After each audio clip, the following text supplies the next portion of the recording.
Capítulo 17. El inspector jefe Neil mostraba una actitud muy seria y oficial. Saludó a Poirot cortésmente y le señaló una silla. En cuanto el jefe agente que había acompañado al visitante abandonó el despacho, la actitud de Neil cambió radicalmente. «¿En qué se ha metido ahora, viejo zorro?», preguntó. «Creo que ya lo sabe». «Sí, he podido rebuscar algunas cosas, pero no creo que vaya usted a conseguir gran cosa en ese agujero». «¿Por qué lo llama un agujero?» «Porque usted es el vivo retrato de un ratonero. Un gato sentado delante de un agujero esperando a que salga el ratón». «Si quiere saber mi opinión, le diré que allí no hay ningún ratón». «No quiero decir que no vaya usted a descubrir alguna transacción dudosa». «Ya sabe cómo son los empresarios». «Sin duda habrá algún asuntillo turbio con todas esas concesiones, minas y yacimientos, pero, en conjunto, Joshua Restaric Limitada goza de una buena reputación. Una empresa familiar, aunque prácticamente ya no lo sea. Simon Restaric no tenía hijos, y su hermano Andrew solo tiene una hija. Había una vieja tía por parte de madre. La hija de Andrew vivió con ella cuando acabó el colegio y la madre ya había muerto. La tía falleció hace unos 6 meses, un poco chalada, según mis informes. Pertenecía a unas cuantas sociedades esotéricas, todas muy normales.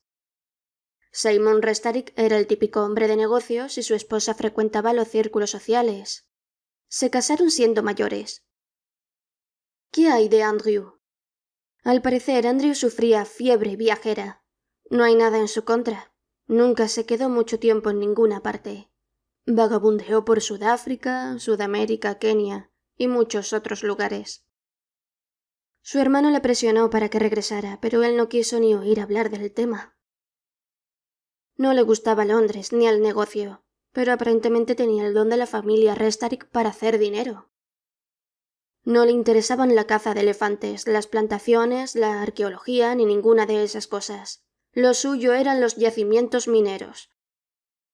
Se metió en muchas empresas y todas le salieron bien. ¿O sea que a su manera era un hombre convencional? Sí, creo que esa es la mejor descripción. No sé qué le hizo regresar a Inglaterra después del fallecimiento de su hermano. Tal vez el hecho de haberse casado de nuevo con una mujer mucho más joven y guapa. En estos momentos viven con el viejo Sir Roderick Horsfield, cuya hermana se casó con el tío de Andrew Restaric. Pero supongo que es algo temporal. ¿Algo de esto es nuevo para usted o ya lo sabía? Conocía la mayor parte. ¿Hay algún antecedente de trastornos mentales en alguna de las ramas de la familia?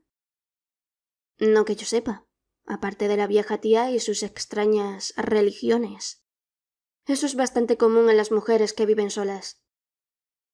Por lo tanto, lo único concreto es que hay mucho dinero de por medio. Muchísimo dinero, afirmó el inspector Neil. Todo conseguido legalmente. Parte de la fortuna de la empresa la aportó Andrew. Las concesiones mineras de Sudáfrica, los yacimientos de minerales. Nuevas explotaciones que, cuando se pongan en marcha, rendirán grandes beneficios. ¿Quién será el heredero? Eso depende de cómo redacte Restaric el testamento. Es cosa suya, pero yo diría que no hay nadie obvio, excepto su esposa y su hija.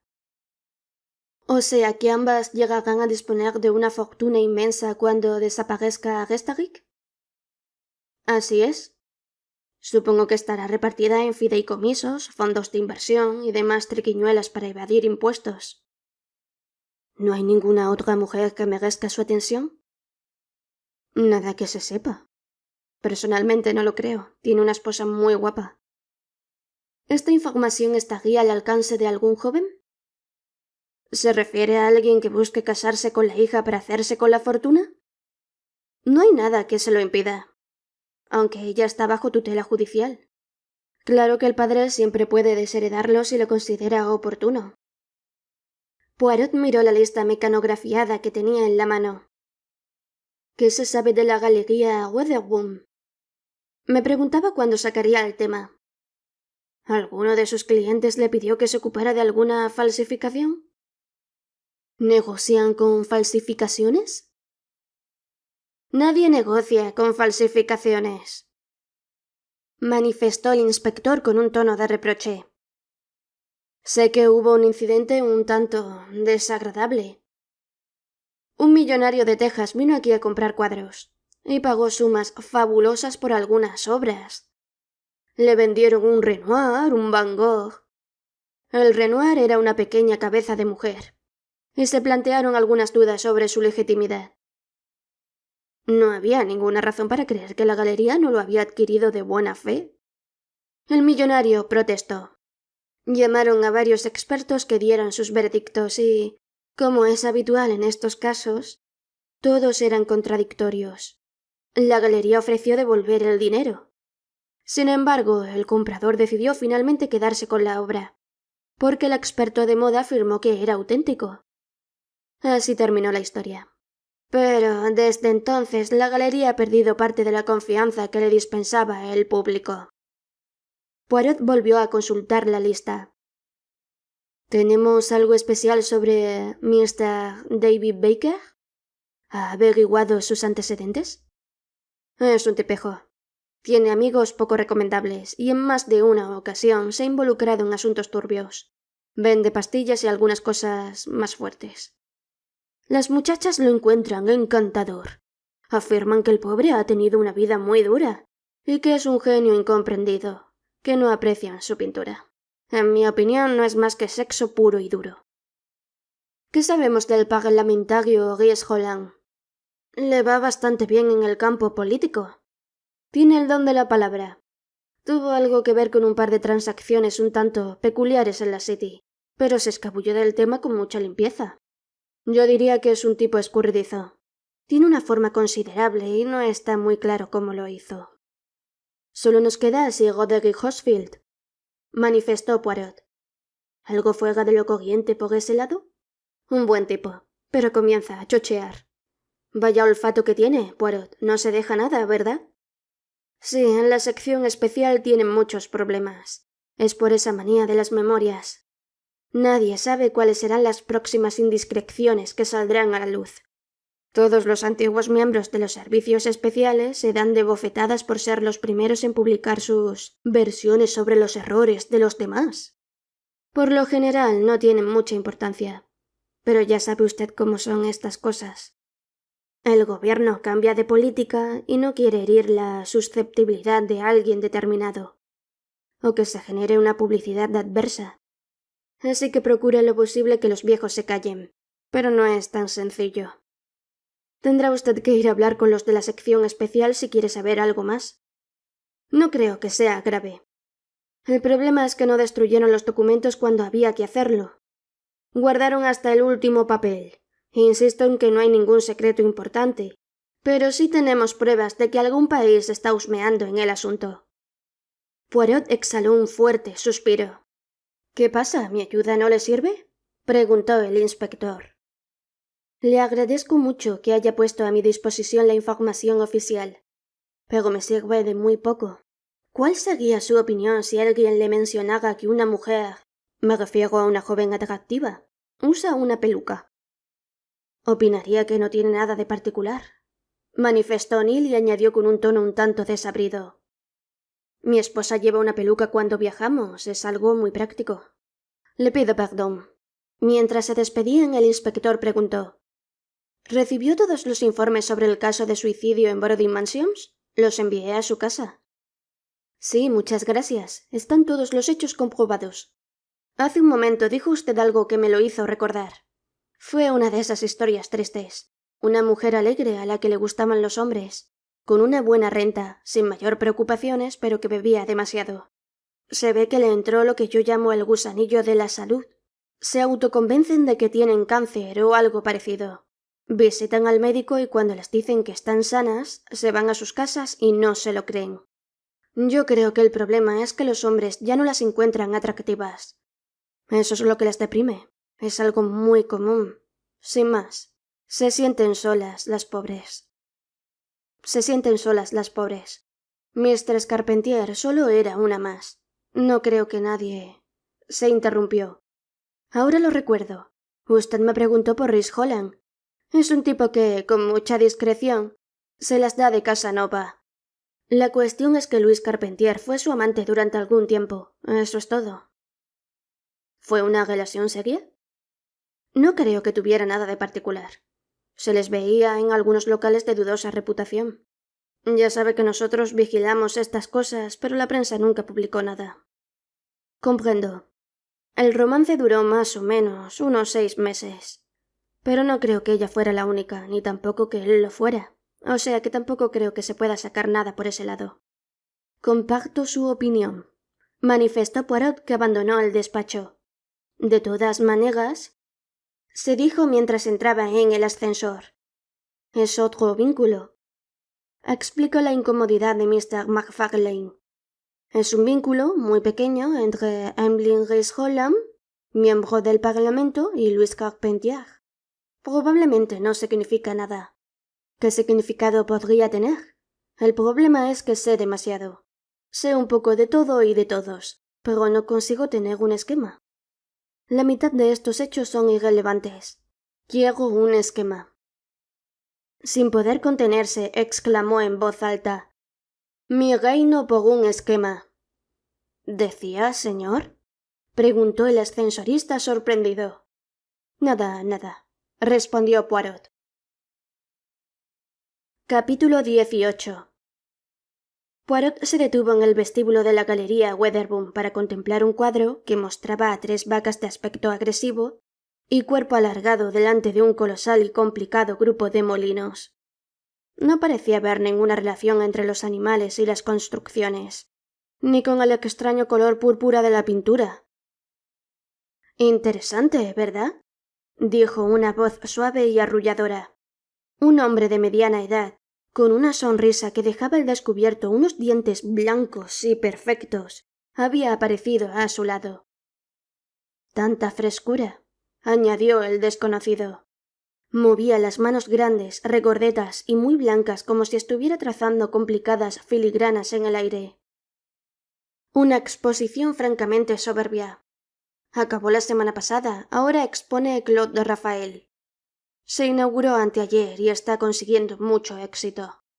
«Ah», respondió Poirot mientras le acompañaban a la sala principal, al otro lado de las cortinas de terciopelo gris. Al ver los cuadros, hizo algunos comentarios poco comprometedores. El hombre se encargó de atenderle con mucha desenvoltura. Era obvio que consideraba que tenía delante a una persona a la que no se debía espantar. Tenía una gran experiencia en el arte de la venta. Transmitía al visitante la sensación de que era un personaje bienvenido en la galería y que podía quedarse allí todo el tiempo que deseara sin necesidad de hacer una compra. Aunque en el primer momento el visitante podía creer que los cuadros no valían gran cosa, cuando se marchaba lo hacía convencido de que eran obras realmente extraordinarias. Después de suministrarle al presunto cliente algunas indicaciones sobre la manera correcta de contemplar una obra, cuando el incauto hacía algún comentario del tipo «Creo que aquel no está mal», Mr. Boscombe respondía con alguna frase como «Es muy interesante que esa sea su opinión. Demuestra, si me permite decirlo, una gran perspicacia. Desde luego no es una reacción habitual. La mayoría prefiere algo más obvio, como por ejemplo a aquel». Señalaba algún detalle en la esquina de la pintura. «Pero usted se ha dado cuenta inmediatamente de lo que tiene calidad. A mi juicio, claro que es una opinión estrictamente personal. Es una de las obras maestras de Rafael». Poirot y Mr. Boscombe contemplaron inclinando las cabezas hacia un lado lo que parecía ser un diamante naranja invertido, con 2 ojos humanos sujetos por lo que parecía una telaraña. Se estableció una relación amistosa y el tiempo se convirtió en algo infinito. En un momento de la conversación, Poirot preguntó: «Creo que Miss France Carey trabaja aquí». «Ah, sí, France. Una joven muy inteligente. Una experta en arte de primera fila. Acaba de regresar de Portugal, donde estuvo organizando una de nuestras exposiciones. Todo un éxito. Ella también pinta bastante bien. pero no es lo que podríamos llamar creativa, usted ya me entiende. Se le da mejor el aspecto comercial de la pintura, creo que ella misma lo reconoce. Tengo entendido que es una buena patrocinadora de las artes. Sí, desde luego. Le interesa Le Jeune. Estimula el talento. El año pasado me convenció para que organizara una exposición para un pequeño grupo de pintores jóvenes durante la primavera. Tuvo bastante éxito. La prensa se hizo eco de la iniciativa. Todo dentro de una escala modesta, desde luego. Sí, ella tiene sus protegidos. Verá usted, soy un poco chapado a la antigua. Algunos de esos jóvenes... Vraiment... Poirot levantó las manos con un gesto muy expresivo. Ah, no debe usted dejarse llevar por las apariencias, manifestó Mr. Boscombe con un tono indulgente. Es solo una moda. Las barbas, las chaquetas de brocado, los pantalones vaqueros y las melenas. Solo es una fase pasajera. Hay un tal David no sé qué más, dijo Poirot. No recuerdo su apellido. Miss Carey parece tener muy buena opinión de su obra. ¿No querrá decir usted Peter Cardiff? Es su actual protegido. La verdad es que no lo veo tan claro como ella. Para mí no es tan avant-garde, sino que es decididamente reaccionario. Aunque nunca se sabe. A veces se producen estas contradicciones. Franz a veces le sirve de modelo. David Baker, ese es el nombre que no recordaba. No está mal, señaló Mr. Boscombe sin entusiasmo. En mi opinión le falta originalidad. Forma parte del grupo de artistas que le mencioné, pero no causó ninguna impresión especial. Un buen pintor, pero nada impactante, derivativo. Poirot regresó a su casa. Miss Limon le presentó varias cartas para su firma, y se las llevó debidamente firmadas. George le sirvió un omelette fin herbes. Después de almorzar, mientras Poirot se acomodaba en un sillón de respaldo recto, dispuesto a tomarse su café, sonó el teléfono. Mistress Oliver, señor, le informó George, acercándole el teléfono. Poirot atendió la llamada a regañadientes. No quería hablar con Mistress Oliver. Estaba seguro de que ella insistiría en que hiciera algo que él no quería hacer. ¿Poirot? ¿C'est moi? ¿Qué está haciendo? ¿Qué ha hecho? Estoy sentado en mi sillón. Pienso. ¿Eso es todo? Es lo más importante. Si tendré éxito o no, eso ya es otra cosa. Debe usted buscar a la muchacha. Es probable que la hayan secuestrado. Es lo que parece, respondió Poirot. Acabo de recibir una carta del padre, donde me solicita que vaya a verle y le informe de mis progresos en el caso. Bien, ¿cuáles son sus progresos? Por el momento, ninguno. Realmente, Poirot, debería usted hacerlo mejor. ¿Usted también? ¿Qué quiere decir que yo también? ¿No deja usted de meterme prisas? ¿Por qué no va usted a aquel lugar de Chelsea, ahí donde me golpearon en la cabeza? ¿Para que a mí me golpeen también? Le aseguro que no la entiendo. Le serví una pista en bandeja cuando encontré a la muchacha en el café. Usted mismo lo dijo. Lo sé, lo sé. ¿Qué me dice de la mujer que se tiró por la ventana? ¿Tampoco ha sacado nada de provecho? Hice algunas averiguaciones. ¿Bien? Nada. La mujer era una de tantas. Son atractivas en su juventud, tienen aventuras, son apasionadas, tienen más aventuras, comienzan a perder los encantos, son desgraciadas, beben demasiado, creen que tienen cáncer o alguna otra enfermedad mortal, y finalmente, empujadas por la desesperación y la soledad, se tiran por una ventana. Usted dijo que su muerte era importante, que tenía un significado. Tendría que haberlo tenido. Vaya. Y como no se le ocurrió nada más que decir, colgó el teléfono. Poirot se reclinó en el sillón hasta donde podía. Ya que era de respaldo recto, le indicó a George con un gesto que se llevara la cafetera y el teléfono, y se dedicó a reflexionar sobre lo que sabía. Para aclarar sus pensamientos, habló en voz alta. En primer lugar, se planteó 3 preguntas filosóficas. ¿Qué sé? ¿Qué puedo esperar? ¿Y qué debo hacer? No tenía muy claro si las había hecho en el orden correcto, o si en realidad eran acertadas, pero las analizó de todos modos. Quizás sea demasiado viejo, se dijo sumido en la más profunda depresión. ¿Qué sé yo? Decidió que sabía demasiado y apartó el tema. ¿Qué puedo esperar? Bueno, siempre se podía tener esperanzas. Podía esperar que su extraordinario cerebro, muy superior a cualquier otro, tarde o temprano acabara por encontrar una respuesta a un problema que no terminaba de comprender y que, por lo tanto, le causaba una gran inquietud. ¿Qué debo hacer? Aquí sí que no había ninguna duda. Lo que debía hacer era ir a ver a Mr. Andrew Restarick. Quizás seguramente estaría desesperado por saber algo de su hija y que, como era natural, culparía a Poirot por no haber dado ya con el paradero de la muchacha. Poirot comprendía la situación, pero le desagradaba presentarse como alguien incapaz de realizar el trabajo encomendado. Lo único que podía hacer era marcar un número de teléfono y preguntar cuáles eran los últimos acontecimientos. Pero antes de llamar volvió a considerar la pregunta pendiente. ¿Qué sé yo?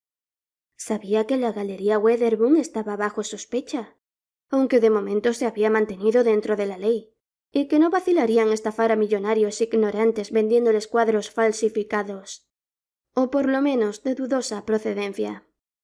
Recordó la figura de Mr. Boscombe con sus regordetas manos y sus dientes blancos y brillantes, y decidió que no le caía bien. Era la clase de hombre capaz de meterse en asuntos turbios, aunque sabía protegerse muy bien. Era un hecho que podía ser útil porque podía tener alguna relación con David Baker. Después estaba el propio David Baker, el faisán. ¿Qué sabía del personaje? Le había conocido, había mantenido una conversación y había sacado sus conclusiones. Era capaz de cualquier cosa por dinero. Se casaría con cualquier muchacha rica por su fortuna y no por su amor. Y quizás se le podía sobornar. Sí, era una persona que se dejaría comprar. Era obvio que Andrew Restarick tenía esa opinión y sin duda no se equivocaba. Pensó en Andrew Restarick, pero más en el retrato colgado en el despacho que en el hombre. Recordó las facciones enérgicas, la barbilla sobresaliente, el aire intrépido, decidido. Luego pensó en la difunta Mistress Restarick, las líneas amargas de su boca. Quizá tendría que volver a Crossitch para observar el cuadro más a fondo, para ver con mayor claridad si en el retrato había una pista que permitiera comprender la personalidad de Norma. Todavía no era el momento de pensar en Norma. ¿Quién quedaba? Estaba Mary Restarick, de quien Sonia afirmaba que debía tener un amante por la frecuencia de sus visitas a Londres. Analizó el punto y decidió que Sonia se equivocaba. Lo lógico y natural era suponer que Mistress Restarick viajaba a Londres para encontrar una residencia adecuada. Pisos de lujo, casas en Mayfair, decoradores, todas las cosas que se pueden comprar con dinero. Dinero. Le pareció que todos los temas que habían analizado se podían resumir en una palabra: dinero. La importancia del dinero. Había mucho dinero de por medio en este caso. Aunque a primera vista no lo parecía, aquí el dinero era importante. Hasta ahora no había encontrado nada que justificara su convicción de que la trágica muerte de Mistress Carpentier tuviese relación con Norma. Ninguna prueba, ningún motivo, pero le parecía obvio que había un vínculo. La muchacha había declarado que quizás había cometido un asesinato. Había ocurrido una muerte 1 o 2 días antes en el edificio donde ella vivía. Sin duda sería mucha coincidencia que la muerte no estuviera relacionada con todo lo demás. Volvió a pensar en la misteriosa enfermedad que había afectado a Mary Restarick. Algo tan sencillo que entraba dentro de lo clásico. Un caso de envenenamiento donde el envenenador tenía que ser alguien de la casa. ¿Mary Restarick había intentado envenenarse o lo había hecho el marido o aquella otra muchacha, Sonia? ¿Podía ser Norma la culpable? Era evidente que todo señalaba a Norma como la presunta autora. «Tout de même», se dijo Poirot. Dado que no encuentro nada, entonces toda la lógica se cae por su propio peso. Exhaló un suspiro, se levantó, le pidió a George que le consiguiera un taxi. Tenía una cita con Andrew Restarick.